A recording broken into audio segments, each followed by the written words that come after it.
და მეორე რაღაცა იყო ჩემს ბავშვობაზე და მართლა ძალიან დიდი მადლობა, იმიტომ რომ პირველად საუბრობ ჩემს ბავშვობაზე, აი ესე გულღიად და გულწრფელად და კიდე ერთ რაღაცას გაგიმხელ.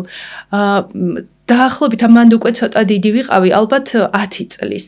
როდესაც ჩემს თავს ვუთხარი, რომ მე რაღაც მნიშვნელოვანი საქმეები, დიადი საქმეები უნდა ვაკეთო.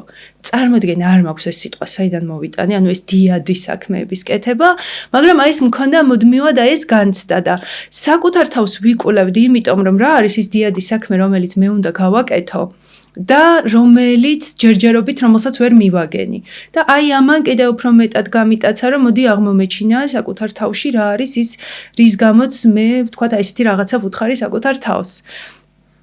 და მე ნელ-ნელა მივხვდი, რამაც მე უკვე დღეს სადაც ვარ და როგორც ვარ, გინდა პირად ცხოვრებაში, გინდა სამსახურებრივ პოზიციაზე, მიმიყვანა იქამდე, რომ მივხვდი, რომ ეს დიადი საქმე იყო ერთი რაღაც.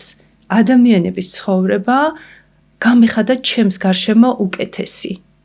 ჩემთან საუბრის, ჩემი ვთქვათ ტრენინგის, ჩემი შეხვედრის, იგივე ჩემი აი ამ პოდკასტის თუ ასე შემდეგ მოსმენის, ნახვის, ყურების შემდეგ ადამიანებს იმაზე მეტი სცოდნოდათ, ვიდრე ვთქვათ მის მოსმენამდე იყო, ჩემს ტრენინგზე ყოფნამდე იყო.